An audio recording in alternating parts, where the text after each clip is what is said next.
ছোটদের প্রতি স্নেহ সহ সবার প্রতি আমার হৃদয়ের গভীর থেকে জানাই আন্তরিক শুভেচ্ছা ও সালাম। আসসালামু আলাইকুম ওয়া রাহমাতুল্লাহি ওয়া বারাকাতুহু।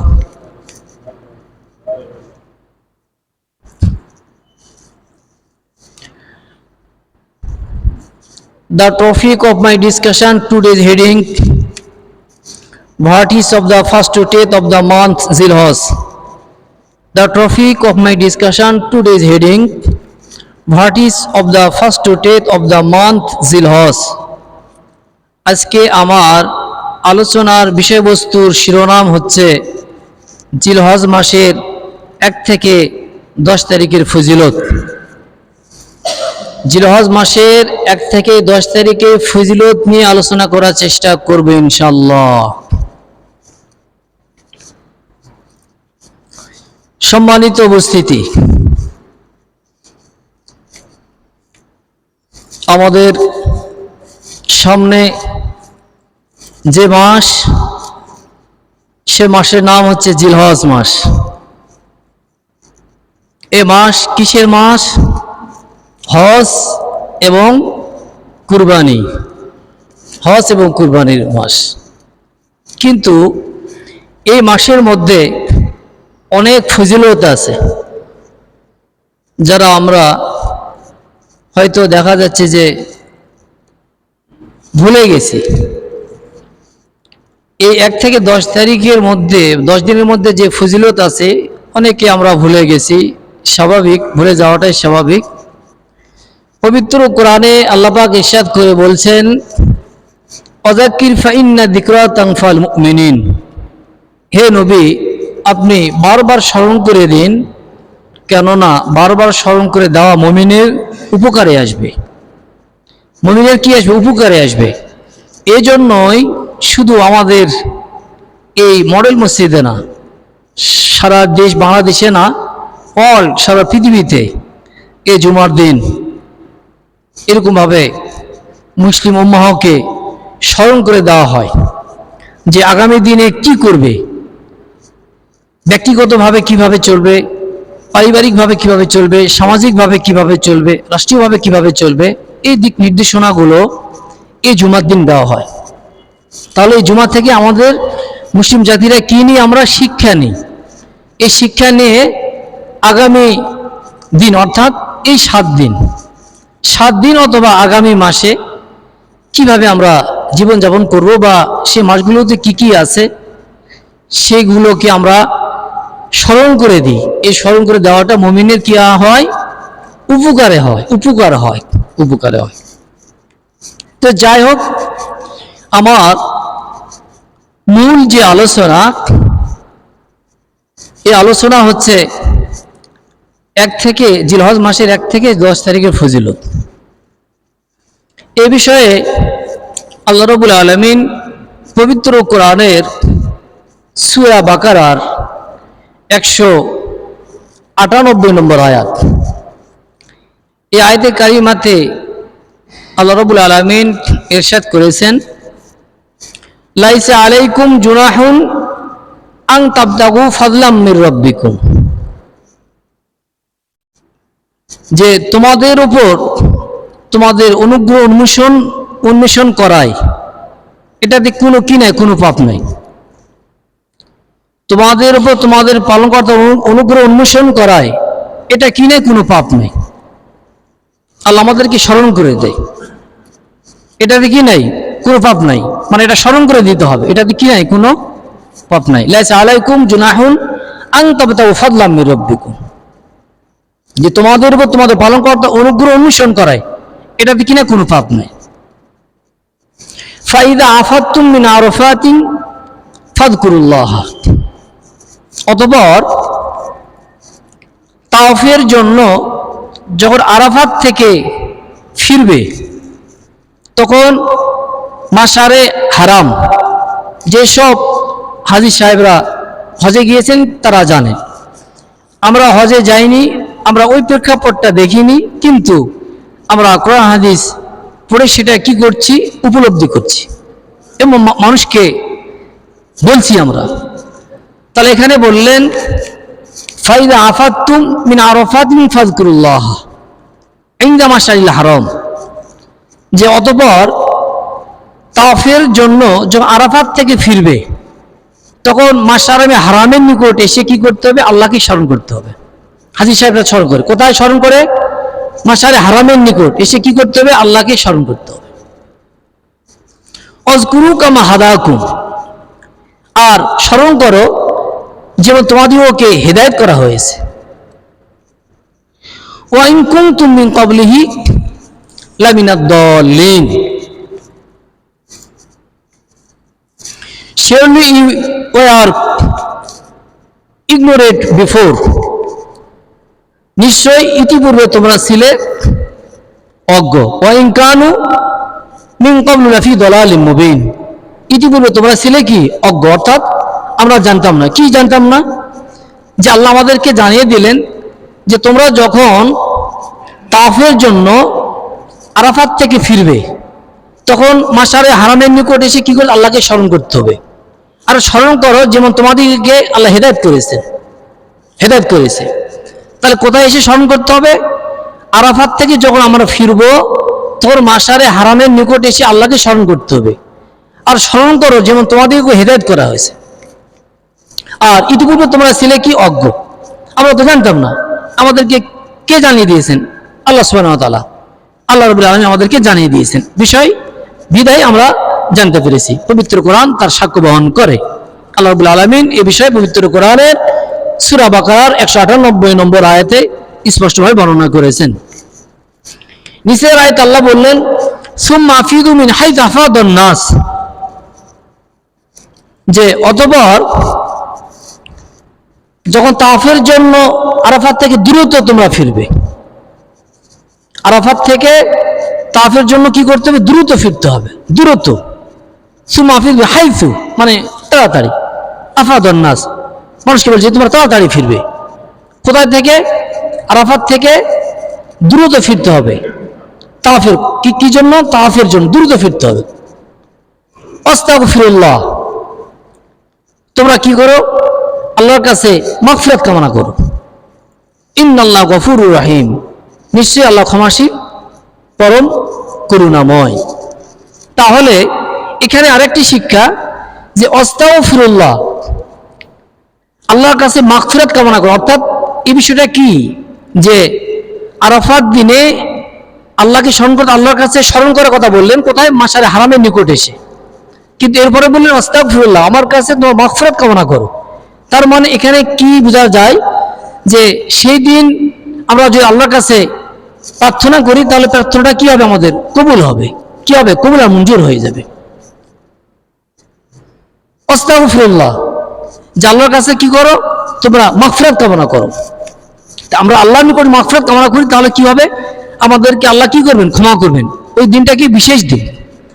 যদিও এখানে সংক্ষেপে বলে যাচ্ছি, এই আয়াতের হাদিসে আলোচনা করে বিস্তারিত আলোচনা করব, তখন আপনারা ভালোভাবে বুঝবেন ইনশাআল্লাহ।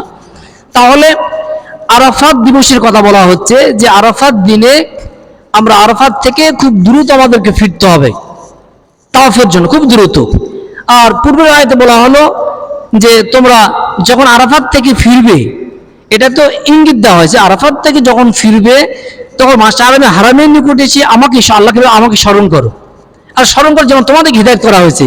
পরের আয়াতে বলা হলো যে তোমরা তাওয়াফের জন্য যখন আরাফাত থেকে ফিরবে তখন দ্রুত ফিরতে হবে, দ্রুত ফিরতে হবে। আচ্ছা, তো দ্রুত ফিরতে, আচ্ছা দ্রুত ফিরে নির্দেশ দিলেন। এরপরে বললেন আস্তাগফিরুল্লাহ, আর তোমরা কি করো? আমার কাছে মাগফিরাত কামনা করো। তার মানে এখানে বিশেষ দিন, ওই দিন আমাদের কি হবে? প্রার্থনা কি হবে? কবুল আর মঞ্জুর হবে। মাগফিরাত কি? কবুল আর মঞ্জুর হবে, স্পষ্ট আয়াত। আমি আবারও বলছি, এ বিষয়ে সংক্ষেপে টাচ দিচ্ছি, আর বিস্তারিত আমি হাদিসে আলোচনা করবো ইনশাল্লাহ।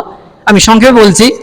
তাহলে এই আয়াতের মধ্যে আল্লাহ রাব্বুল আলামিন আমাদেরকে জানিয়ে দিলেন সংক্ষেপে যে আরাফাত দিনে আমাদের কি করতে হবে? আল্লাহর কাছে ক্ষমা প্রার্থনা করতে, আস্তাগফিরুল্লাহ, তোমরা মাগফিরাত কামনা করো। ইন্নাল্লাহ গফুরুর রহিম, নিশ্চয়ই আল্লাহ ক্ষমাশীল ও পরম করুণাময়। তাহলে আল্লাহ আমাদেরকে কি করবেন? ক্ষমা করবেন, এবং সেদিন যদি আমরা প্রার্থনা করি আমাদের প্রার্থনা কবুল করবেন। আচ্ছা, এরপরে এই বিষয়টি আলোচনা করলাম পবিত্র কোরআনের সূরা বাকারার 198 নম্বর আয়াত। আমার আলোচনার যে শিরোনাম, the topic of my discussion today is heading virtues of the first to 10th of the month জিলহজ। আজকে আমার আলোচনা বিষয়বস্তু শিরোনাম হচ্ছে জিলহজ মাসের 1 থেকে 10 তারিখের ফজিলত। এই বিষয়ে আল্লাহ রাব্বুল আলামিন পবিত্র কোরআনের সূরা ফজর, অর্থাৎ আমরা বাংলাতে যদি বলি সূরা ফজর, আর যারা তালবে ইলম তারা বলবে সূরাতুল ফাজরি, সূরাতুল ফাজরি। এই সূরার 1 থেকে 4 নম্বর আয়াত, 1 থেকে 4 নম্বর আয়াতে আল্লাহ রাব্বুল আলামিন বললেন অল ফাজর। আল্লাহ এখানে শপথ করলেন, কিসের শপথ করলেন? অল ফাজর, ফজরের, অর্থাৎ ফজরের ওয়াক্তের, অর্থাৎ সময়ের, ফজরের ওয়াক্ত।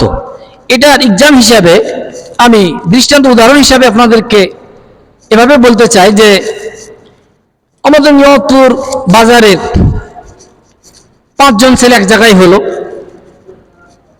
তো একটি ছেলে পাশে একটি হাট, সাংশৈল হাট, এই হাট থেকে ঘুরে আসছে, এসে তাদেরকে বলছে যে আমি সাংশৈল হাটে একটি হরিণ দেখলাম। কি দেখলাম? একটি হরিণ দেখলাম। বাকি 5 জন বলছে এটা অসম্ভব, কোথায় তুমি দেখলে হরিণ? তখন সে যদি আদৌ হরিণ দেখে থাকে তাহলে বলবে যে আল্লাহর কসম আমি সেই হরিণ দেখেছি। অর্থাৎ কেন করলেন কসম? যে সেটাকে সত্য প্রমাণ করার জন্য আল্লাহর কসম। কার কসম? আল্লাহ। আল্লাহ মানে কি? আল্লাহ মানে সত্য। আল্লাহ মানে কি? আল্লাহ সত্য। সত্য কসম খেয়ে বললেন যে ওটাও সত্য, আল্লাহর কসম। তো উদাহরণ হিসাবে তাহলে আমরা যদি আল্লাহর কসম করে কথাটাকে সত্য প্রমাণিত করাতে চাই, তাহলে আল্লাহ এখানে বললেন অল ফাজর, ফজরের কসম। কে বললেন? আল্লাহ বললেন। মানে ফজর হয় না, হয় না। এখানে উপস্থিত যারা আছেন উদাহরণ হিসাবে, এর মধ্যে দেখা যাচ্ছে যে আপনারা হয়তো 50 জন নামাজ পড়েছেন ফজরের, বাকি যারা আছেন তারা ফজরের নামাজ পড়লেন, অর্থাৎ আপনারা ঘুম ভাঙেনি, চেতন পাননি। যদি আপনারা বলেন যে আজকে ফজর হয়নি, তাহলে এটা কি যৌক্তিক অযৌক্তিক কথা? এটা ভুয়া কথা, এটা সত্য কথা না। তাহলে ফজর হবে এটা নিশ্চিত, ফজর হবে না এটা কি কখনো সম্ভব? এটা কখনো সম্ভব না। সম্ভব কোনটা? ফজর হবে, এটা হলো সম্ভব। তো এই জন্য আল্লাহ এখানে বললেন অল ফাজর, যে সব ফজরের কসম। এরপরে কসম করলেন 10 রাত্রির। কয় রাত্রির? 10 রাত্রি। অল ফাজি ওলা ইয়ালিন আশ, 10 রাত্রির শপথ। এরপরে বললেন অল, শপথ জোড় ও বেজোড়, বেজোড় রাতের। এরপরে বললেন অল্লাইলি ইদা ইয়াস, এবং শপথ রাত্রি যখন তা গত হতে থাকে। অল্লাইলি ইদা ইয়াস, এবং শপথ রাত্রি যখন তা গত হতে থাকে। তো রাত তো গত হয় না, হয় না? রাত্রি গত হয় না, হয় না? রাত গত হয়, এটা সত্য। আল্লাহ সেই জিনিসের সত্য শপথ করেছেন। তাহলে আল্লাহ শপথ করলেন ফজরের ওয়াক্তের, এরপরে শপথ করলেন 10 রাত্রির, এরপর শপথ করলেন জোড়ো বেজোড় রাত্রির, এরপরে শপথ করলেন রাত্রি যখন অতিবাহিত হয় সেটারও শপথ করলেন। এখন মূল আলোচনা। আচ্ছা, মূল আলোচনা আল্লাহ এখানে বললেন নাস, 10 রাত্রি। আমার এখানে আলোচনার যে শিরোনাম সেটা হলো জিলহজ মাসের 1 থেকে 10 রাত্রির ফজিলত, এটা আলোচনা। তো আল্লাহ এখানে শপথ করলেন নাস, 10 রাত্রির শপথ। তাহলে 10 রাত্রির কি আছে এ বিষয়ে আমরা হাদিস থেকে আলোচনা করব ইনশাআল্লাহ। আচ্ছা, এরপরে আয়াতে এখানে বললেন যে অল ফাজি ওয়ালাইনা ওয়াশফিঈ ওয়াল ওয়াতর, শপথ জোড় ও বেজোড়, শপথ জোড় ও বেজোড় রাত্রি শপথ। তাহলে কোন রাত? শপথ জোড় ও বেজোড়, এটা কোন রাত? তাহলে কি আমরা বলবো শবে কদর? না, শবে কদরের স্পেশাল সূরায় আছে। শবে কদরের স্পষ্ট কথাটা খুব সুন্দরভাবে বোঝেন। শবে কদরের জন্য স্পষ্ট সূরায় আছে, সূরা কদর। সুতরাং তাহলে আমরা এখানে কি বুঝবো? আল্লাহ বললেন অশফিঈ ওয়াল ওয়াতর, শপথ জোড় ও বেজোড় রাত্রি। এটা কোন রাত্রি জোড়, কোন রাত্রি বেজোড়?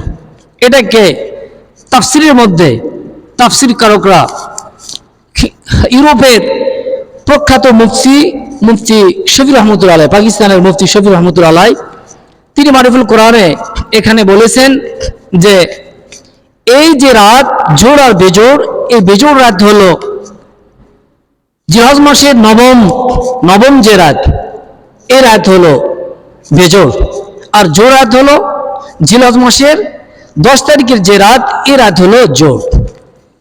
কথা বুঝতে পেরেছে?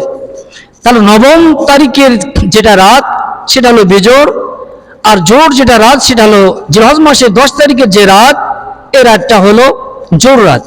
এই দুই রাতের শপথ করেছেন। তাহলে এই দুই রাতে কি আছে, এই বিষয়টা আমরা হাদিসের মধ্যে আলোচনা করব ইনশাল্লাহ। আচ্ছা, এর পূর্বে আল্লাহ রাব্বুল আলামিন এখানে আরেকটি বিষয় যে শপথ করলেন যে অল্লাইলি ইযা ইয়াস, অল্লাইলি ইযা ইয়াস, যে শপথ রাত এবং শপথ রাত্রি যখন তা গত হতে থাকে।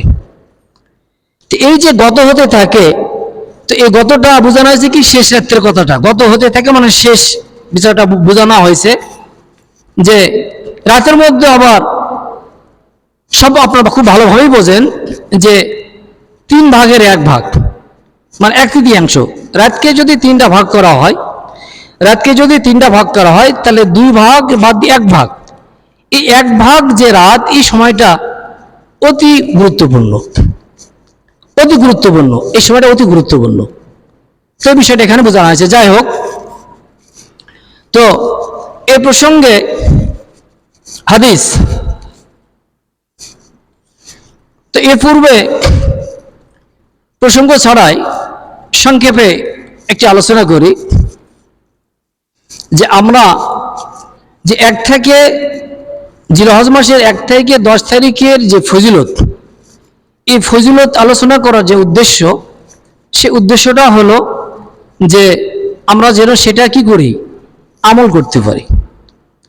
আলোচনা করার যে উদ্দেশ্য, এই ফজিলতের যে বিষয় আলোচনা করা, সেই আলোচনা করার উদ্দেশ্যটা হলো আমরা যেন আমল করতে পারি, এই জন্য কিন্তু এই বিষয়গুলো আলোচনা করা। তো আরবি প্রবাদ আনা আতুবু ইলাল্লাহি, আমাকে কি করতে হবে তাহলে আগে, যে আমরা যদি 1 থেকে 10 তারিখের ফজিলত এগুলো আমল শুরু করি, তাহলে আমাদের কি করতে হবে? আগে সর্বপ্রথম তওবা করতে হবে। কি করতে হবে? তওবা করতে হবে। আনা বা আতুবু ইলাল্লাহি, যে আমি আল্লাহর কাছে কি করব? আনা আতুবু ইলাল্লাহি, আনা মানে কি আমি, আতুবু ইলাল্লাহ, যেগুলো আরবি ব্যাখ্যা আলোচনা করলে সময় লাগবে। যাই হোক, আনা আতুবু ইলাল্লাহি, আমি আল্লাহর নিকট কি করব? তওবা করব। ওয়ালা তাতরুকু সালাত আবাদান, আর আমি কখনো নামাজ কি করব না, কাজা করব না, বা নামাজ কাজা করব না বা ছেড়ে দেব না। লা আনামু ক্বাবলাল ইশাই, আমি এশার পূর্বে ঘুমাই না বা ঘুমাবো না। বাল আনামু বাদাল ইশাই, বরং আমি এশার পরে ঘুমাই, বরং আমি এশার পরে ঘুমাই। ক্বালাতিল উম্মু লিওয়ালাদিহা, যে মা তার ছেলেকে বললেন, ক্বালাতিল উম্মু লিওয়ালাদিহা, মা তার ছেলেকে বললেন। নাম যেমন উদাহরণ হিসাবে যে আন্নাউমু মানে ঘুমানো, আন্নাউমু মানে ঘুমানো, এটা আরবি শব্দর মূল শব্দ, অর্থাৎ মূল শব্দকে আরবিতে বলে মাজদার। এটা সরসে সগীর সরসে কাবির। সরসে সগীর যদি বলেন নামা ইয়ানামু, নাম লাতানাম, আর যদি সরসে কাবির বলেন আর নামু মূল শব্দ মানে ঘুমানো, নামা নামাত সে ঘুমাইছে ঘুমালো, নিমতা নিমতি তুমি ঘুমাইছে ঘুমালো, নিম তো আমি ঘুমাইছে ঘুমালাম, এনামু তানামু সে ঘুমাবে ঘুমাচ্ছে ঘুমাই, তানামু তানামি না তুমি ঘুমাবে ঘুমাচ্ছ, আনাম আমি ঘুমাবো ঘুমাচ্ছি ঘুমাই। তাহলে এখানে বলা হয়েছে নাম তুমি ঘুমাও, লা তানাম তুমি ঘুমাইও না। নাম ইয়া ওয়ালাদি আলাস মিল্লাহি, হে ছেলে তুমি আল্লাহর নামে কি করো? ঘুমাও। তো যখন আমরা ঘুমাবো তখন কি আল্লাহর নামে কি করতে হবে? আমাদেরকে ঘুমাতে হবে। এটি একটি ফজিলতের পূর্বে যে শর্ত, সেই বিষয়গুলো আলোচনা করে করে। যাই হোক, এরপরে এখন মূল আলোচনার হাদিস। আম্মা বাদু ফাকদ হানাদুল হিজ্জাতিল হারাম শুরিয়াত লানা ফিহা আহকামুন ওয়া আযমু তাদহিয়াতু মিন বাহিমাতিল আনাম। অতঃপর শুনুন, মহা সম্মানিত জিলহজ মাস নিকটবর্তী হয়েছে। অতঃপর শুনুন, মহা সম্মানিত জিলহজ মাস নিকটবর্তী হয়েছে। In this month there are some provision infamous. In this month there are some provision for infamous. এই মাসে আমাদের উপর শরীয়তের কতিপয় বিধান রয়েছে। এই মাসে কি রয়েছে? আমাদের উপর শরীয়তের কতিপয় বিধান রয়েছে। In this month there are some provision of Sharia infamous. আমাদের উপর এই মাসে শরীয়তের কতিপয় বিধান রয়েছে। কি বিধান? আদেশ। অর্থাৎ তুজকারু ফি খুতবাত আশিরি, যে এই বিষয়টি জিলহজ মাসের 10 তারিখে খুতবায় বর্ণিত হবে। তবে এই বিষয়টি আমি আগে আলোচনা করছি যাতে আপনারা স্মরণ করে দেওয়ার জন্য, যা আপনারা আমল করতে পারেন। হাদিল আইয়াম ওয়া মিনহা সিয়ামুল আশরি বিমানা তিসি ওয়াল কিয়ামু ওয়া কুল্লু আমালি মিন শারাইল ইসলাম।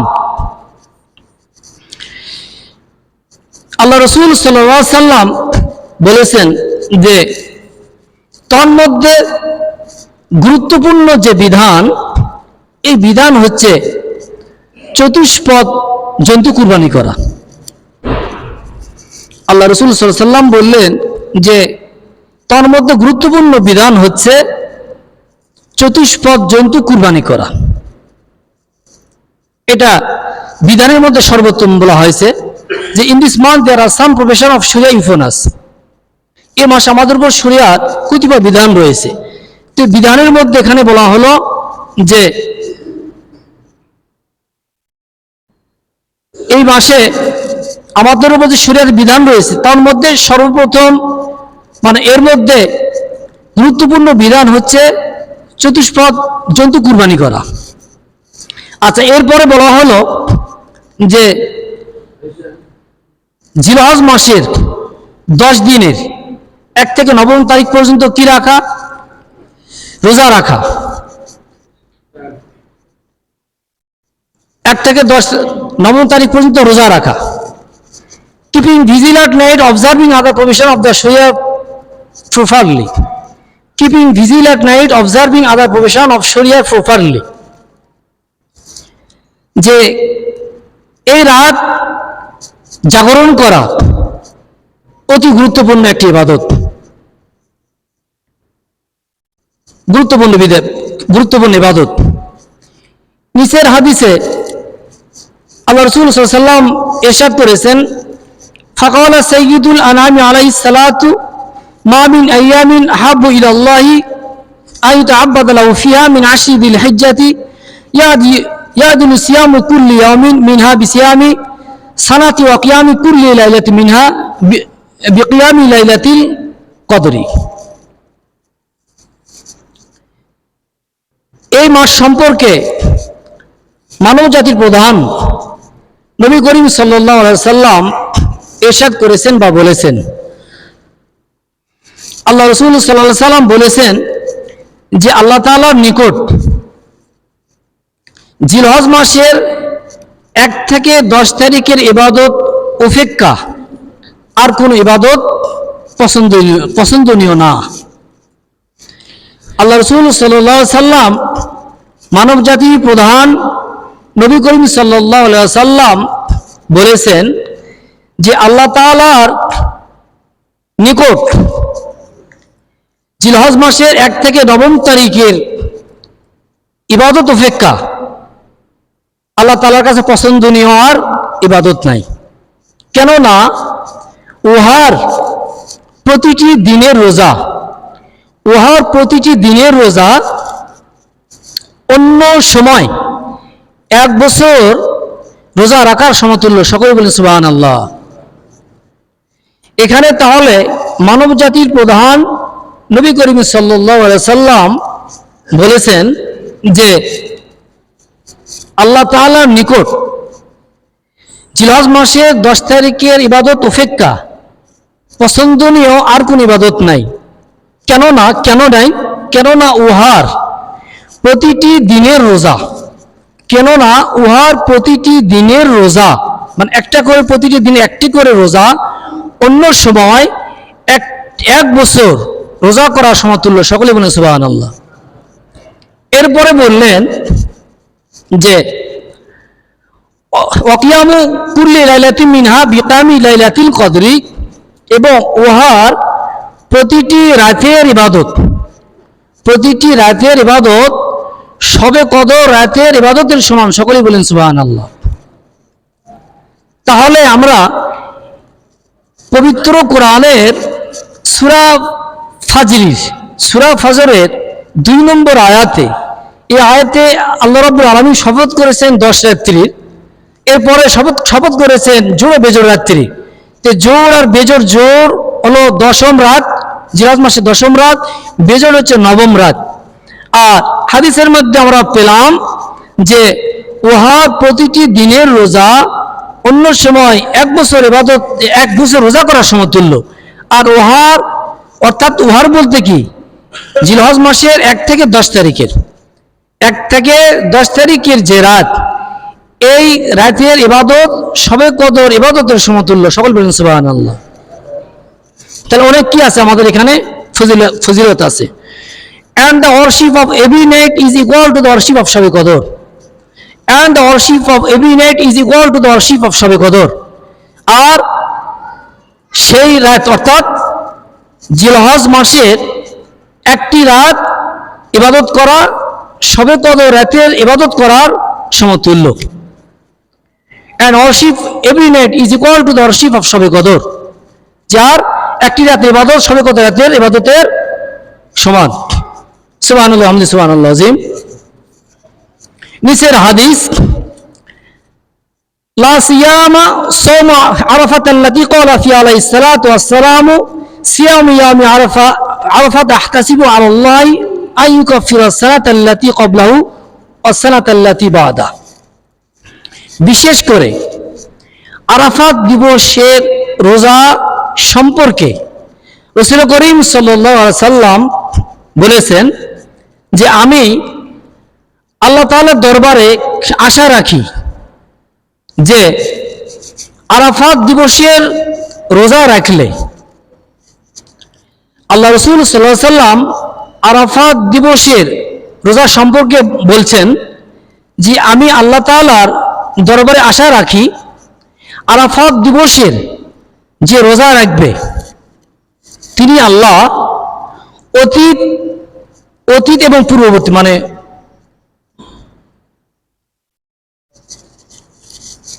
পরবর্তী এবং পূর্ববর্তী বছরের, মানে 1 বছর পরবর্তী এবং পূর্ববর্তী 1 বছরের গুনাহসমূহ মাফ করে দিবেন। সকলে বলেন সুবহানাল্লাহ। তাই হাদিস থেকে কি পেলাম যে বিশেষ করে আরাফাত দিবসে আল্লাহ রাসূল বললেন, বিশেষ করে আরাফাত দিবসের রোজা যার সম্পর্কে রাসূল সাল্লাল্লাহু আলাইহি সাল্লাম বলেছেন যে আরাফাত দিবসের রোজা রাখলে, আল্লাহ রাসূল বলছেন আমি আল্লাহ তাআলার কাছে আল্লাহ তাআলার দরবারে আশা রাখি যে আরাফাত দিবসের রোজা রাখলে পূর্ববর্তী এবং পরবর্তী 1 বছরের গুনাহসমূহ মাফ করে দিবেন। সকলে বলেন সুবহানাল্লাহ। If he fasts on the day of Arafah, he will forgive the sins of the following and the previous years. If he fasts on the day of Arafah, he will forgive the sins of the following and the previous years. যে আরাফাত দিবসের রোজা পূর্ববর্তী এবং পরবর্তী 1 বছরের গুনাহ মাফ করে দিবেন। সকলে বলেন সুবহানাল্লাহ। আল্লাহ রাব্বুল আলামিন এই যে ফজিলত 1 থেকে 10 দিনের যে ফজিলত, সেটা ফজিলত স্পষ্টভাবে আপনারা শুনলেন যে এই ফজিলত কি, এই ফজিলতের বিষয়টি আল্লাহ রাব্বুল আলামিন পবিত্র কোরআনে সূরা ফজরের 1 থেকে 4 নম্বর আয়াতে এখানে স্পষ্টভাবে বলেছেন। বিস্তারিতভাবে হাদিসের মধ্যে এখানে আমরা আলোচনা করলাম। তো আলোচনার মধ্যে যে বিষয়টা আমরা আসলো সেটা হলো যে 1 থেকে 10 তারিখের যে ফজিলত, যে এই 1 থেকে 9 তারিখের যে রোজা, মানে 10 তারিখে তো রোজা রাখা যাবে না, রাতের গুরুত্ব, কিন্তু রোজা তো সেদিন রাখা হারাম, সেদিন রাখা যাবে না। তাহলে 1 থেকে 9 তারিখ পর্যন্ত যে রোজা যদি রাখে, আল্লাহ রাসূল বললেন আমি আল্লাহ দরবারে আশা রাখি যে পূর্ববর্তী এবং পরবর্তী পূর্ববর্তী এবং পরবর্তী 1 বছরের গুনাহ সমূহ মাফ করে দেবেন। সকলে বলেন সুবহানাল্লাহ। তার রোজার যে ফজিলত। আর রাতের যে বিষয়টা বলা হয়েছে যে প্রতিটি রাত তো 10টাই হবে, দিনের বিষয়ে কুরবানের দিন 10ম দিনে রোজা করা এটা হারাম, কিন্তু রাতের 10টারই ফজিলত বলা হয়েছে। যাই হোক, তাহলে প্রতিটি রাতের যে ইবাদত মানে গুরুত্ব, সেখানে বলা হয়েছে কি সবে কদর রাতের ইবাদতের সমান, সবে কদর রাতের ইবাদতের সমান।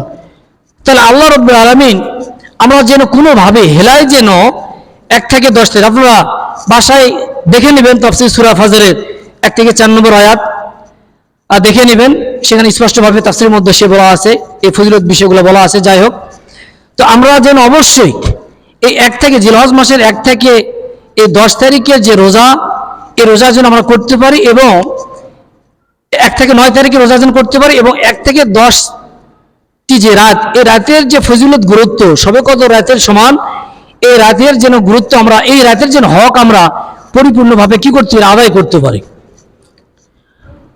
Whatever we have from the Quran and Hadith are for Israel, he gave the grace to act and obey. Allahumma amin.